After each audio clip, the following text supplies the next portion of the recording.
Good morning, everyone. My name is Robert Ganzamori, and I'm based in Rwanda. I'm part of Share Screen Africa as well.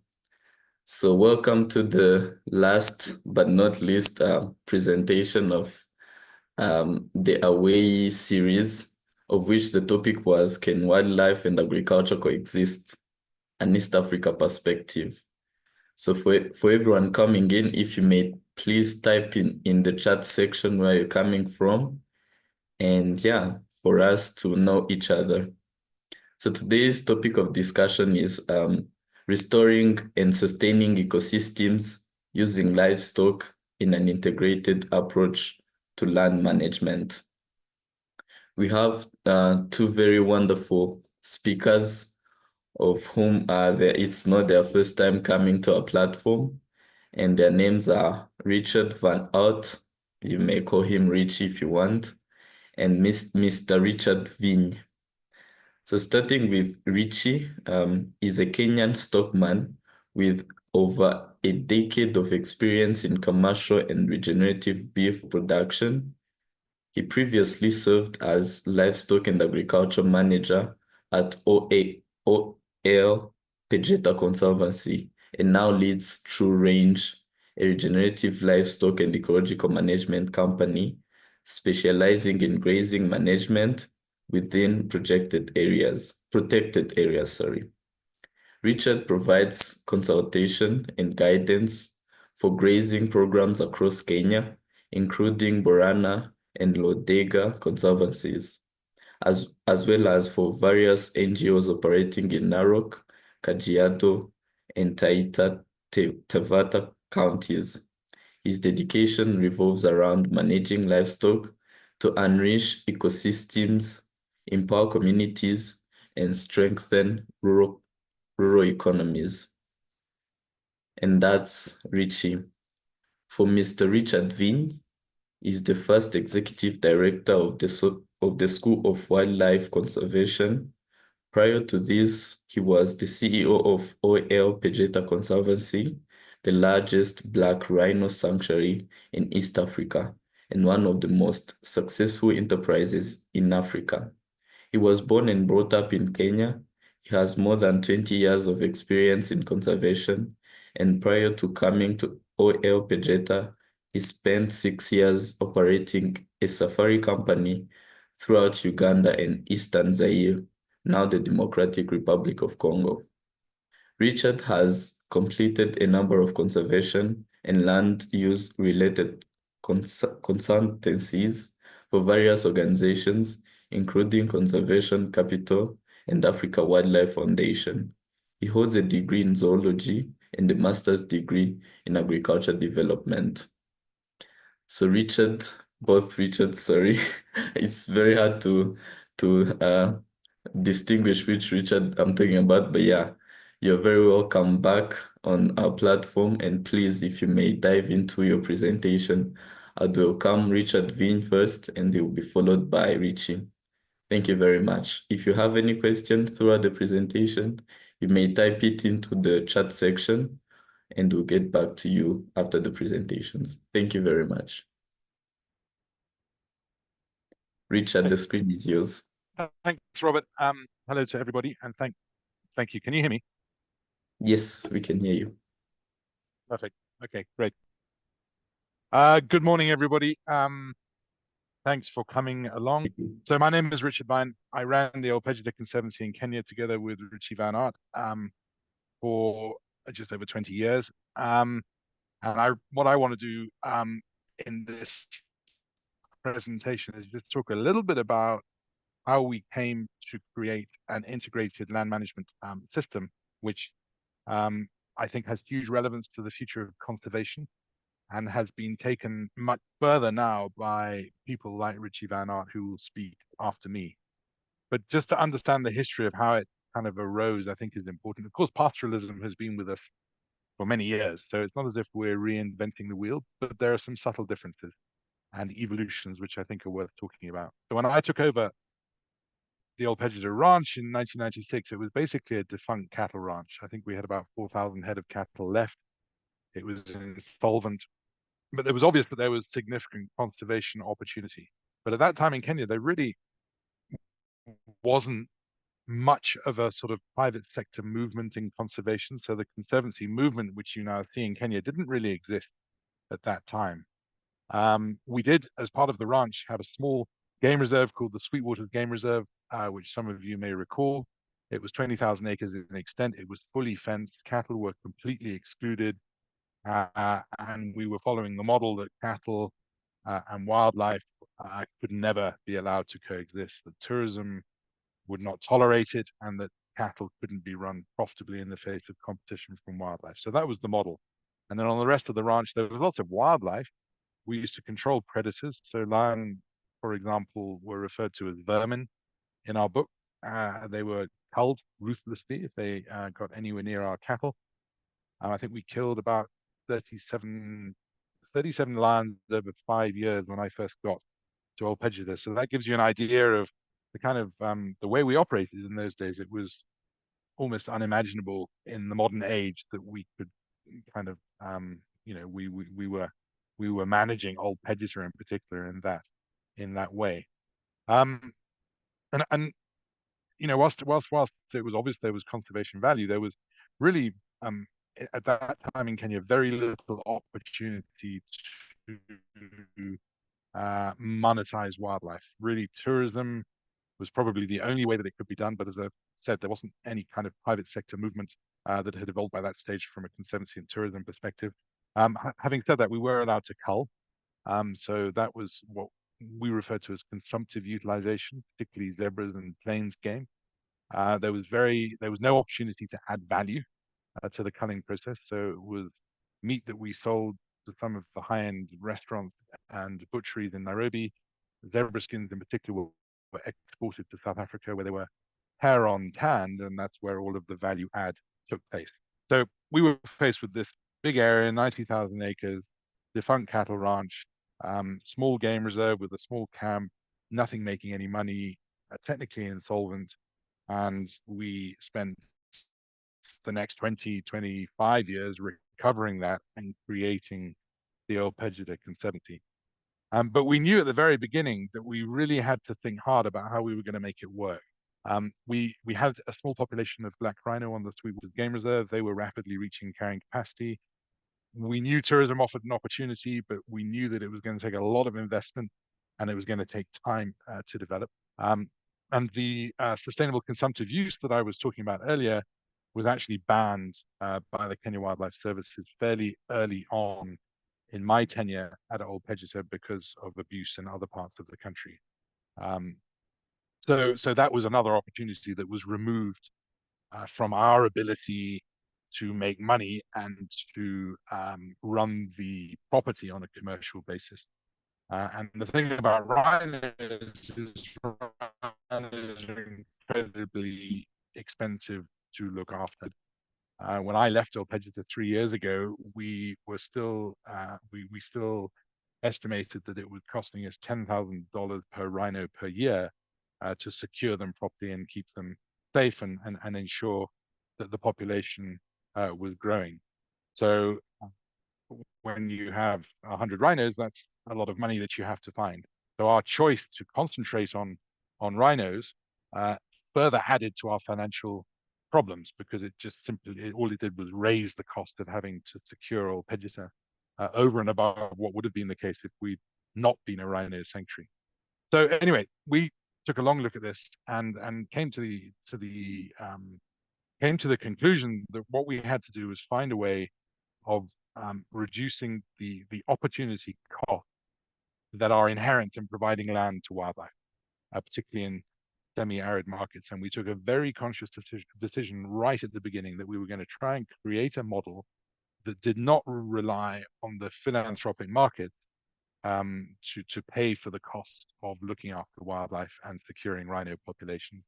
That we were going to create a model that was commercial in nature and business-like in its approach, which could demonstrate that in fact keeping wildlife and rhinos could be profitable because we felt and still feel that ultimately is going to be the best route for wildlife to thrive, not only in Kenya, but across the African continent. It needs to become an economic opportunity for Africa as opposed to being perceived as an economic burden. So what do we mean by opportunity costs? I've put the definition on the slide here, but it's basically the cost of passing up the next best decision.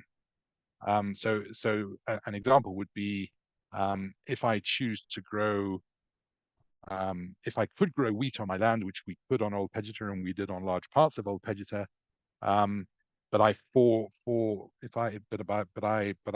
decided not to take that opportunity and instead kept wildlife, then the extra profit that I would have made by growing wheat is referred to as the opportunity cost.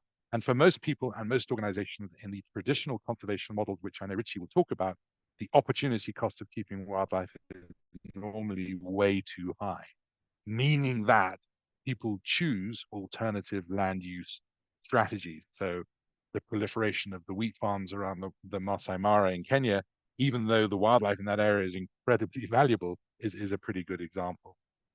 And the way we decided to do it was, again, a very conscious decision taken to integrate properly livestock ranching, cattle ranching in particular, with wildlife.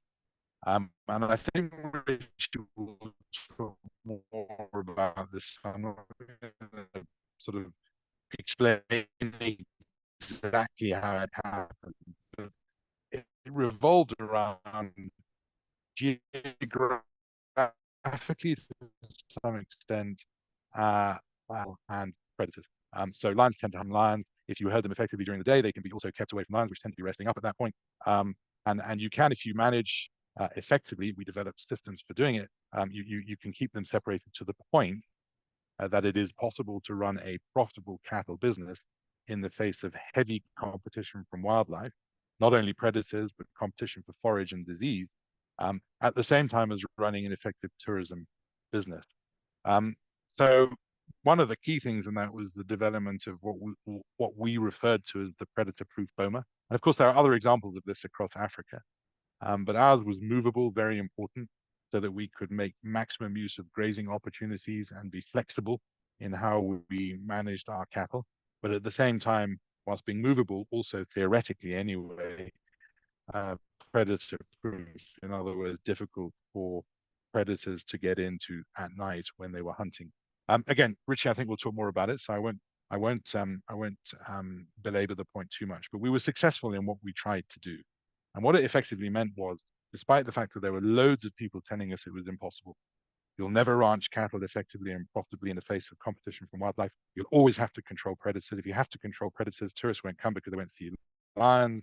And anyway, tourists don't want to come because they don't like seeing cattle. Well, the truth of the matter is, we discovered that as long as tourists saw enough wildlife, they didn't mind seeing cattle. In fact, in the latter stages of my time there, cattle were becoming a tourism attraction in their own right. So we used to sell a product called A Day in the Life of a Herder, where tourists would accompany a herder with cattle through a wilderness area. And we also recognized that if cattle were managed properly, they could be profitable.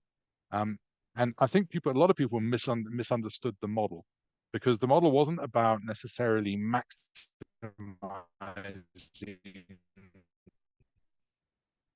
profitability of livestock, or in fact maximizing the profitability of tourism. We're going to go there, but it was about combining as best we could the best of both worlds, and by doing that, ending up in a situation where we were making more gross revenue and more profit per acre than we could make in an either or situation. That's either cattle or wildlife and tourism. And so again, by the time I left, I think we had about 6,500 head of cattle. We were making good profit from cattle. We had about 120,000 visitors per year. We'd established about 8 camps across Ol Pejeta, and we were making profits that could pay for the cost of looking after our rhino population, which by that stage had reached about 140 black rhinos and about 40 white rhinos. And we were a well-known, successful wilderness destination. So we proved that it was possible to integrate livestock and wildlife in a manner that supported a key conservation objective, which was looking after rhinos, but also enabled us to carry a population of predators of all types with some of the highest densities that have been recorded at least in Kenya, if not other parts of Africa. So a population of around 70 lions, for example. The point too much with the ecological benefit of being able to manage a big herd of grazing animals across the rangeland, making use of our predator-proof enclosures, which you can see in the pictures here, to create nutrient-rich hotspots to, over time, transform and improve the quality of the grazing. I'll leave Richard to discuss that. And this just illustrates here in this graph. Actually, this is a combination of Ol Pejeta, Ol Jogi, Lewa, and Borana. But you know, even with the compromises inherent in having to accommodate 6,000 head of grazing cattle, our rhino populations increased by about 250% over a period of around about 20 years. And Ol Pejeta was at the forefront of being able to do that. And so this got us into thinking, this is a slight tangent, but you know, conservation land is in the sort of national parks model has often been thought of as sort of sacrosanct. You can't touch it, it's for wildlife, but someone's got to pay for it. And actually, there are lots of things you can do on land which don't negatively impinge upon one's ability to achieve conservation, but nevertheless can bring money into the organization, which then helps to pay for the cost of conservation. So we started off a solar company. I don't know where that got to, but the idea was that we would sell power to neighboring communities. We invested in a housing estate, which again, a lot of people said, "Oh, you're destroying Ol Pejeta," but in fact, that housing estate paid for the cost of running Ol Pejeta for about 2 years during the COVID period, when tourism obviously was reduced to almost zero. So, you know, I think that the point being that profitability in conservation, which is the focus of the School of Wildlife Conservation and what we call the business of conservation, is, in our opinion, incredibly important, because with profitability and a return on investment, one can then create opportunities for further investment, one can attract investment, and one can become, over time, a destination for the capital and corporate markets, which is essentially where conservation is going now. If I had stayed on Ol Pejeta, I would have advocated for a public listing of the organization to raise more capital, but also to bring Kenyans as investors into the organization. I think for me, that's the next logical step. But that can only happen, again, if one is profitable and if one is providing a return. And of course, now, as the biodiversity markets start to evolve, the opportunities for profitability are far greater than they were when we started Ol Pejeta, where all we could do was think about how to reduce opportunity cost. And the importance of that is just very quickly illustrated here. So Ol Pejeta lies to the south of what you can see here as the Mutara Ranch and the Mutara Conservancy. You can see Ol Pejeta on the right-hand side. Ol Pejeta was fundamentally important to our ability to remain connected to the remainder of the Laikipia ecosystem, to avoid the impact or the effect of the so-called island effect. And so, in order to, and Mutara is a government-owned ranch. If we'd gone to them and said, "Look, we want you to set aside a 20,000 acre and call it the Mutara Conservancy, get rid of all your other sort of profit-making activity and all of your cattle, because you are a cattle ranch, and leave it for wildlife," the answer would have been no. In fact, we were able to go to them and say, "We've got a model here which will enable you to become more profitable and support wildlife and become a conservancy and introduce tourism, and in so doing, secure a corridor for Ol Pejeta into the rest of Laikipia." And that's what, I mean, it's a long way to go before it becomes really successful, but it was a model that the Kenya government could buy into. And increasingly, that's the case across northern Kenya. So this is a map of Laikipia. For those of you who know it, the sort of integrated system that we pioneered on Ol Pejeta is now replicated everywhere. Laikipia has some of the highest wildlife densities in Kenya, including predators. I think it's well, I can't remember the exact figures, but look, it's a very important wildlife area. It's integrated economic forms of land use, primarily cattle, but also primarily tourism, but also cattle. And you know, there was the model we created has basically opened up more opportunities to sustain wildlife land in a manner that could not have been envisaged 20 or even 30 years ago. And Lawrence Frank, a famous, a well-known lion researcher made the comment that the Ol Pejeta predator-proof bomas enclosures are the single most important development conservation in Kenya in the last 30 years. And that kind of happened by accident in many respects. But what's evolved now, I think, is even more important. And so what I want to do is hand over to Richie, who will talk more about that. But just in summary, this is, I think, what the globe currently faces. Look at the history. This comes Das Gupta report. If you look at the history of planet Earth, what we've done is we've created so-called produce and human capital, but it's all come at the expense of natural capital. And if that's going to be reversed, we have to find a way of living with natural capital, valuing natural capital, and growing it even as we meet the needs of humans. And that really is the challenge. And for me, the integrated approach to land use is probably a major solution to help resolve that challenge.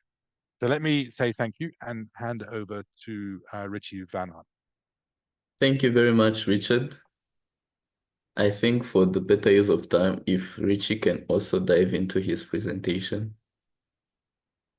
and we'll take the questions after. Great. So first of all, a huge thank you to Richard Vigne for the introduction and the presentation, and yeah, left at a good spot for my presentation to continue. As you know, from my background, sorry, how's this not? Yeah. I've been much more engaged in kind of, specifically around livestock grazing in protected areas. So started off my career as literally the livestock manager on Ol Pejeta under Richard. And it's been sort of 10, 12 years of intense learning for me. And I would say that I just considered myself a cattle rancher who just ranched in a rather unusual environment. But as time has gone by, I've seen that there's a much more important role for cattle, one that I've come to realize is just hugely, hugely critical, especially in the African context, and very, very exciting, but sadly one that's often quite misunderstood. And so hopefully this presentation I'll be able to share some of the ideas around how to transform not just the livestock sector, but the conservation sector. And critically, that involves an integration between the two and a much more kind of holistic approach. So obviously the title of this presentation is Can Wildlife and Livestock Coexist? Well, clearly we know they can, as per Richard's presentation. We showed that the two can live in pretty good harmony with each other. You have some challenges that need to be thought about, and predation, etc. But generally, wildlife and livestock are very happy to exist together.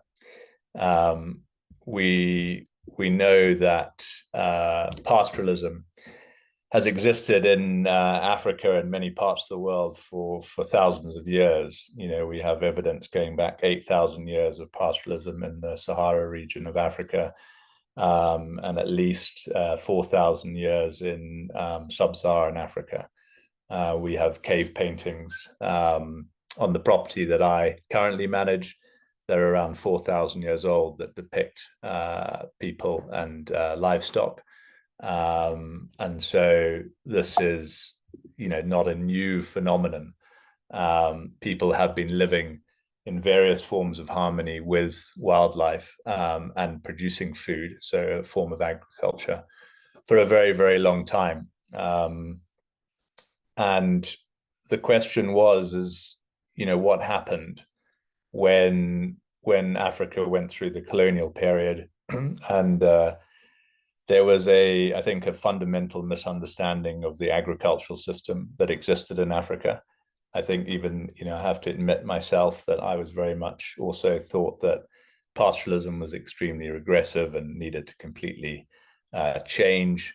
And it's only through later years of study and examination that I've realized that actually pastoralism in its pure form, nomadic pastoralism, was actually a very sophisticated way of producing food in seasonal rainfall, quite tough environments, where movement of families and people to different areas to combat the seasonality of production were incredibly important. And remember, this was done before NGOs and hospitals and veterinarians and roads. And so it was an incredibly impressive form of agriculture. But when the colonial powers came to Africa, they had a very different perception of how agriculture should be and what it should look like. And this was,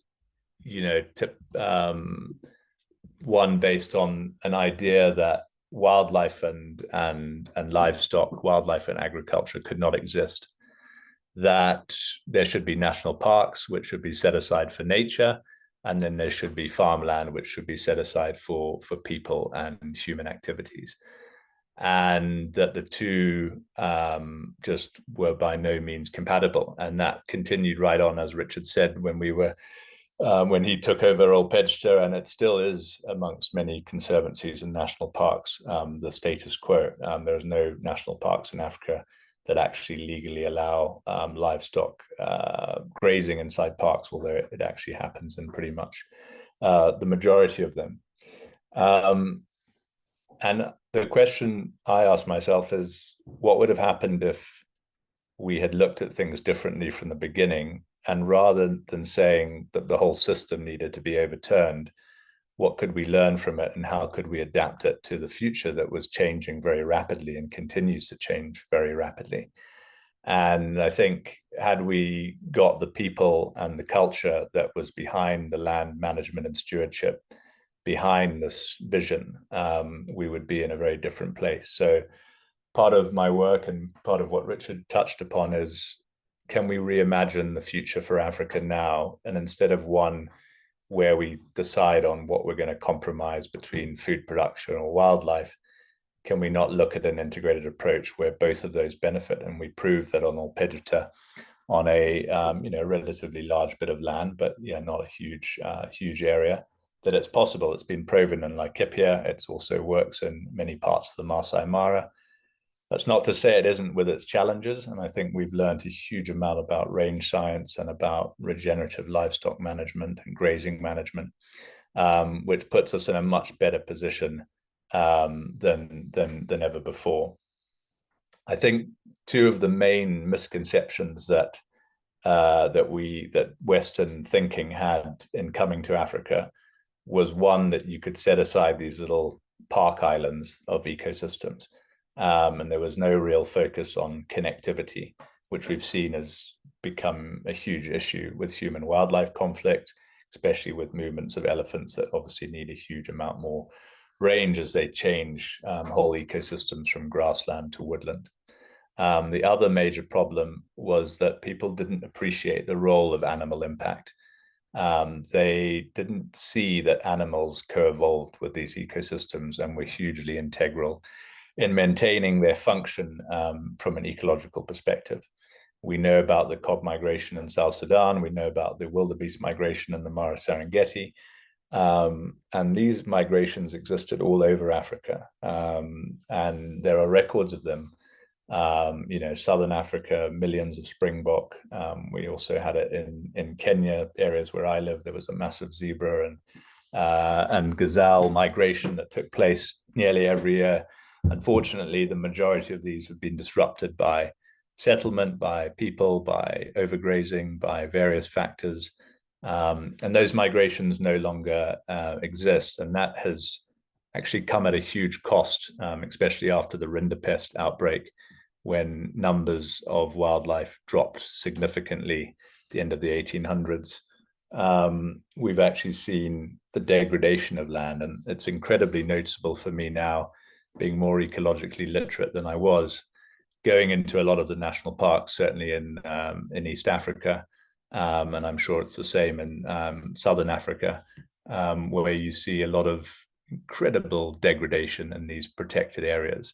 And so one has to also ask yourself, in a protected area, what is the ecological benefit that's occurring if land degradation is taking place? So animal impact was very misunderstood. It wasn't seen as something that was a tool that was necessary. And connectivity. was also an issue. As you can see here, this is us using animal impact, using livestock. So there's a cattle, that's about 2,500 head of cattle, grazing at a density of about 1,500, 1,800 head per hectare density. They're actually being moved about 10 times a day, just with one portable electric wire. And there's 4 guys managing that whole operation. On the subject of bomas, we've actually moved beyond the portable boma. We use guys at night with a portable wire, because we needed to make we discovered we needed to make our herding much more rapid. We needed to be able to move far quicker and faster, and in order to avoid overgrazing, which was another area that I was completely misunderstood about for many years. And just to quickly illustrate, overgrazing is not actually anything to do with numbers of animals, it's to do with timing. And when grass is green and growing, you essentially have 3 days before you need to move out of any area that livestock or have been grazing in. Otherwise, overgrazing will occur. And essentially, when a plant regrows, if it's regrazed, it weakens the root reserve and eventually the vigor of the plant, and eventually the plant dies and you start getting wider plant spacing and desertification. So that was a huge eye-opener. We realized that we needed to move incredibly quickly during the growing season and then graze at a very high impact during the dormant dry season when plants couldn't be overgrazed. Everything was about time control, not necessarily numbers. And what we've been finding is the faster we move the animals through and the higher density we graze, and grazing non-selectively, we're starting to just see this incredible amount of grass coming up behind us, even when rainfall is slightly limited. And obviously that's giving a huge amount of opportunity. Obviously grass is opportunity. My friend might be slightly vertically challenged, but he's not the smallest man in the world. But these were areas that we took over on Lolldaiga that were actually very degraded. Just 2 years before, we did have a very good rainy season, but that was after applying the tool of animal impact to break up that hard pan, reseed the area just through the animals and their dung. And we're seeing these incredibly resilient landscapes that are just desperate to bounce back and give so much to us, but we don't understand them well enough in order to get their potential. This is a photo just showing a very typical grazing entity, and this is a pastoralist village, but this happens all over the world, including Europe, America.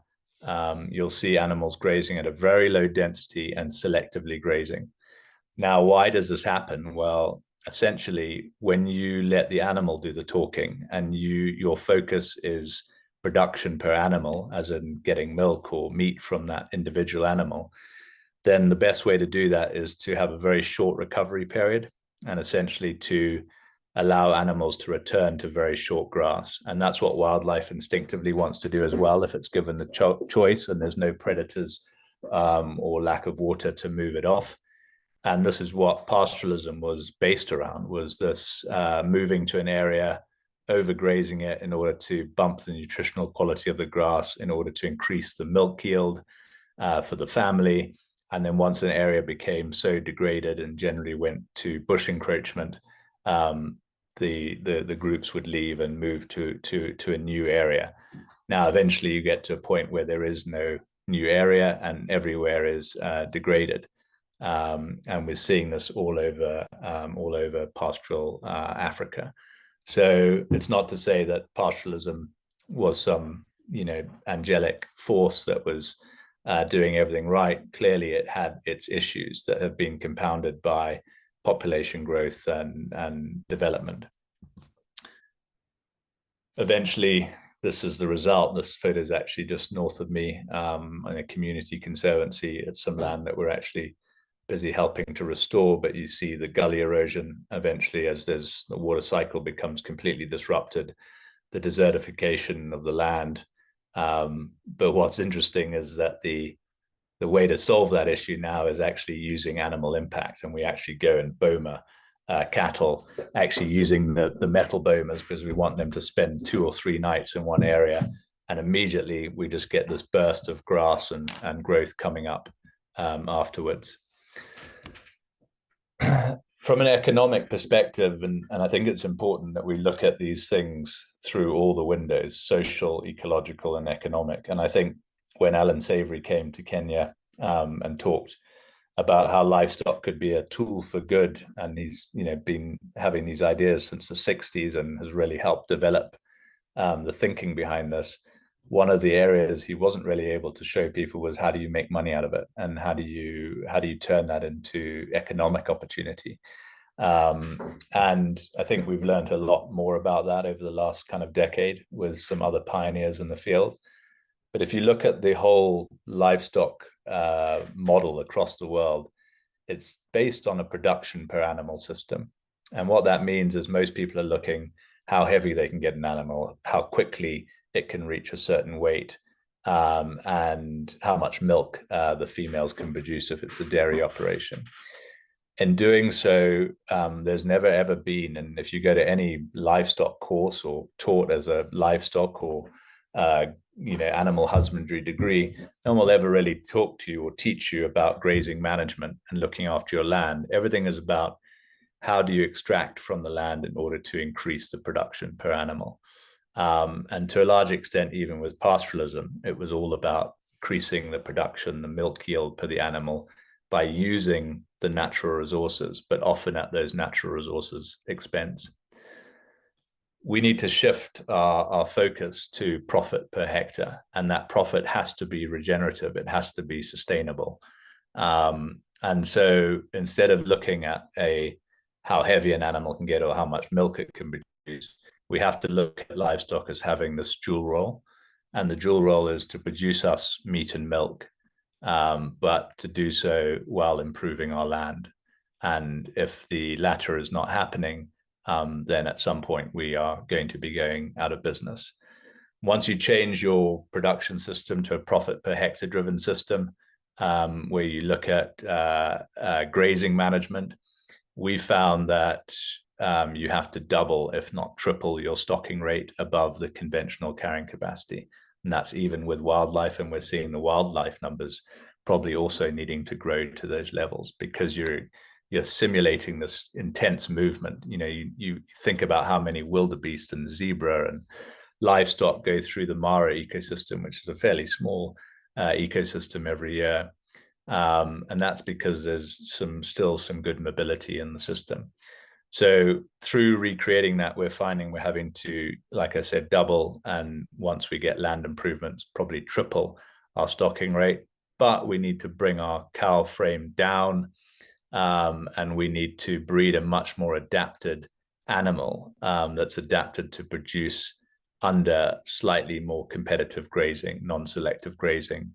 And so we design our culling and breeding program based on that. And there's some hugely exciting potential, because I think, our cattle in Africa, we're blessed with very good, fairly unadulterated genetics, which comes from pastoralists, but with some improvement for this context. I think there's some hugely exciting production figures that we're going to be able to reach in the future, that could potentially match, if not exceed, tourism, certainly in areas where maybe you don't have all the advantages of nearby hub or center or some incredible migration like the Mara has.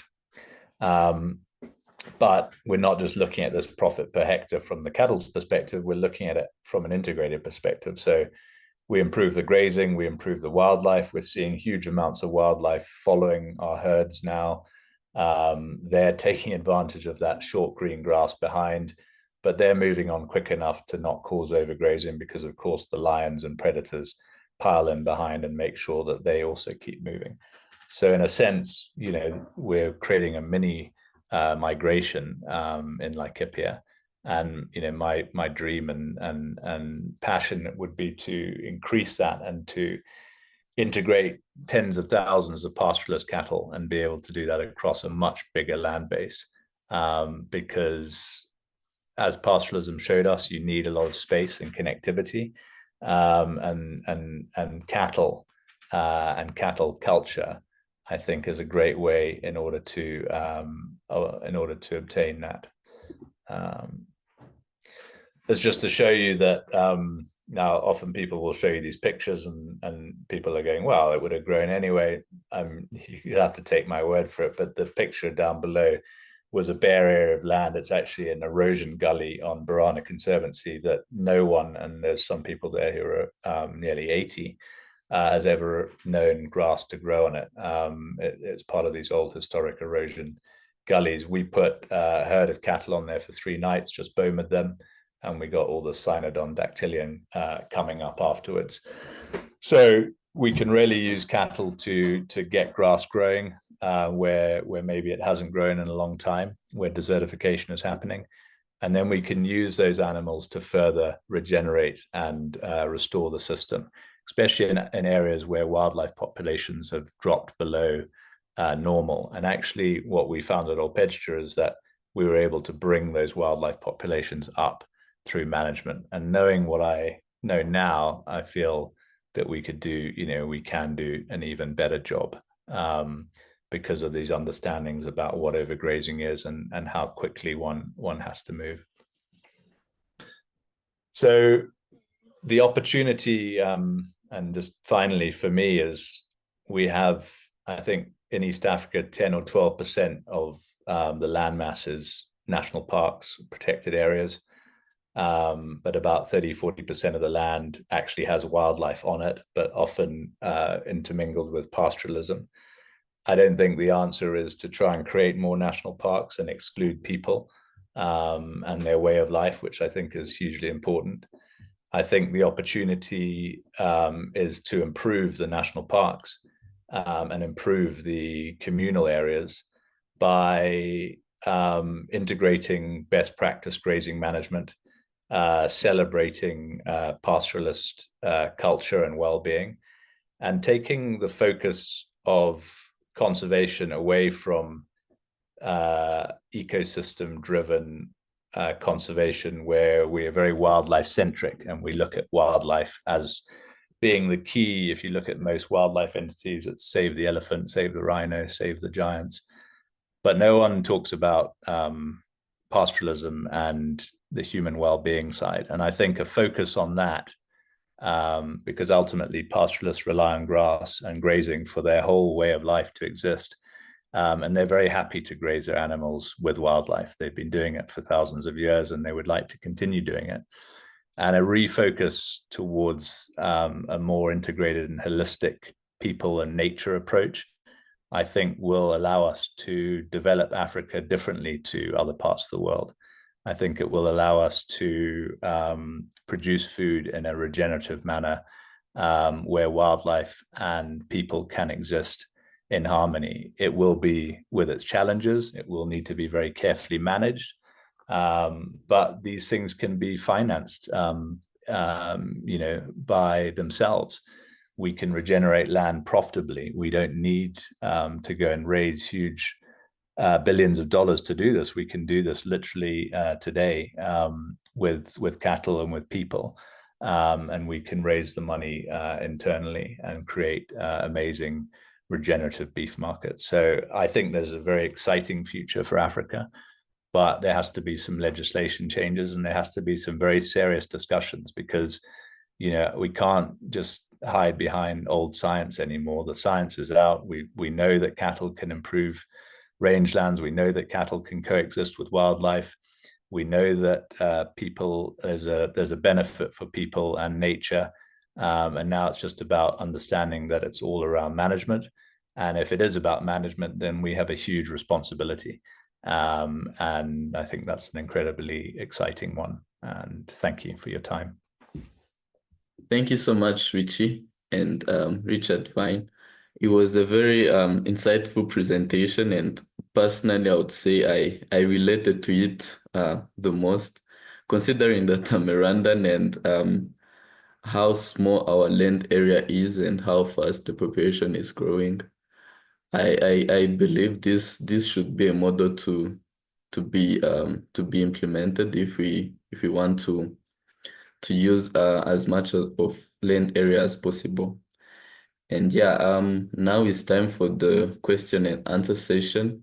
If you have any question, you can type it into the chat section, or you can unmute yourself and answer your question. Before you pose a question, please say your name and where you're coming from. Yeah, and raise the hand. Thank you, CL. Hey, hi, Richard and Richie. First of all, thank you so much. Really, really fantastic presentations. Super, super interesting and great to see kind of both sides of the story. And on that note, I actually have a question for each of you. I'll start with Richard.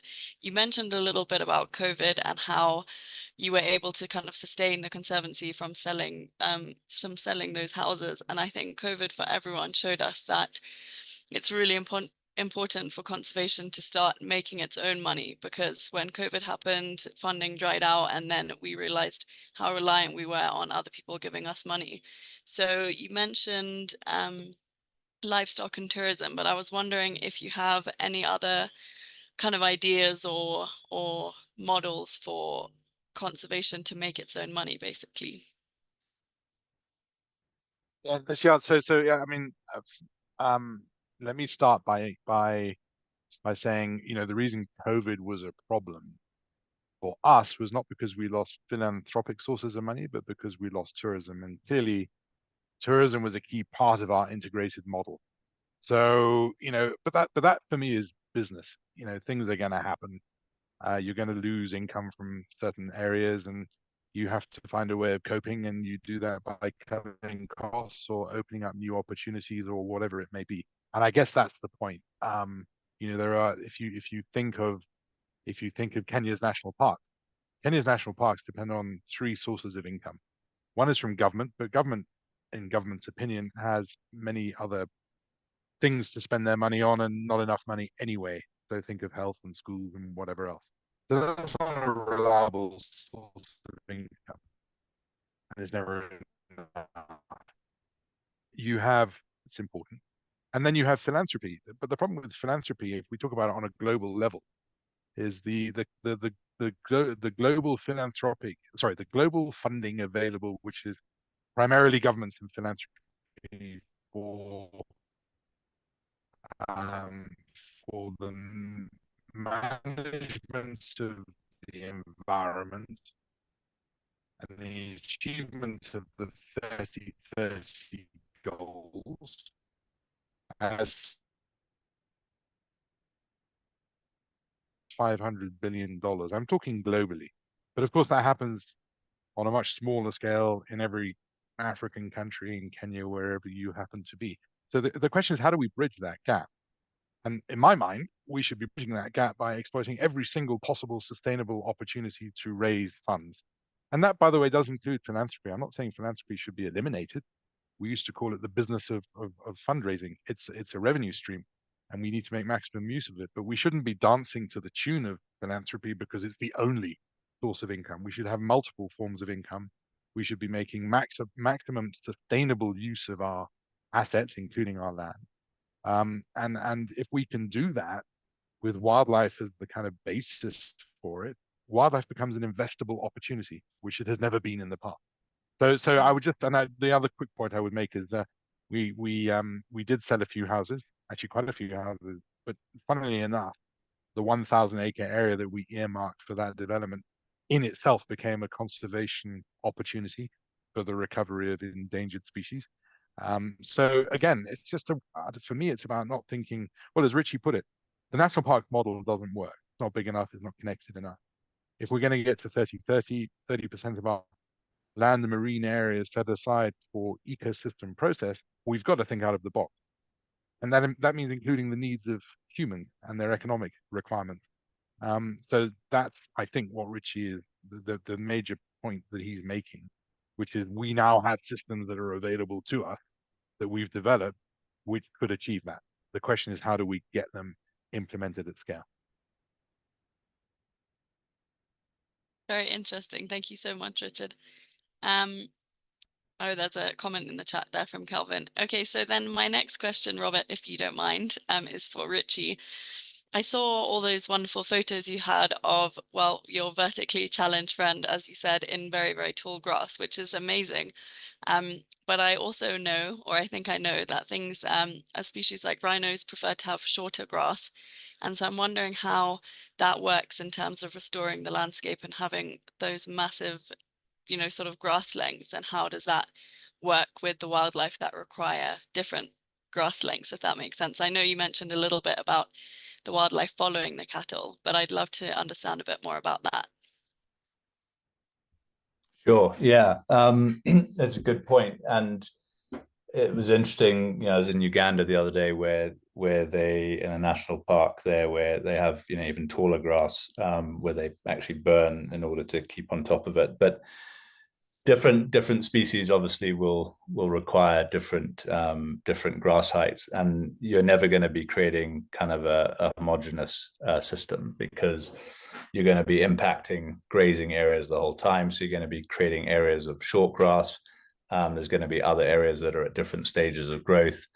But then also it's really important to, sit with the people who you're managing the land with, and to look at all of the animals and what are the objectives that you're trying to achieve. So I'll give you an example. When we were on Ol Pejeta, we were trying to rehabilitate hartebeest, which were endangered. But they were struggling on Ol Pejeta, where we had quite a sort of short grass ecosystem. And hartebeests actually require very tall grass in order to breed and to sustain their population. So what we really needed to do was create areas where we got, where maybe put less grazing pressure and allowed the grass to grow out for those breeding populations. And it would be the same with nesting birds and all sorts of things that one has to take into consideration. And it really is a learning event, because it's so important. There's no kind of machine system that goes, right, we're going to graze here and move here. And you have to be adaptive to all of these different complexities. And I think the art of the grazier going forward is going to be becoming equally, as good an ecologist and animal behaviorist as he is with his livestock and looking after his cattle, because he's going to have to balance the needs of both of those things together. So it's not something that can't be done. It just requires you to think about all of the different aspects and animals, but also to realize that if you create something that's fairly close to a natural system, that the wildlife will probably also start to adapt around what you create. But monitoring is key. And so, we advocate putting in a lot of ecological and wildlife monitoring to help hone our observations and adapt to changes. Great, thank you, Richie, and thank you very much, both of you, for such fascinating presentations. Thanks, Robert. Thanks. Thank you, Ciel. When we started, I asked you to please type in the chat section where you're coming from. And as we conclude, if you can please go ahead and type in the chat section where you're coming from and what you do. Yeah, we appreciate that very much. Thank you. And yeah, thank you, Richie and Richard. As I said, it's very hard to distinguish which Richard you're talking about, but yeah, thank you very much for your fascinating presentation. We learned a lot, and it was your second time on this platform. We appreciate your presence very much. And yeah, this is the last presentation in the Away series, and we appreciate your participation.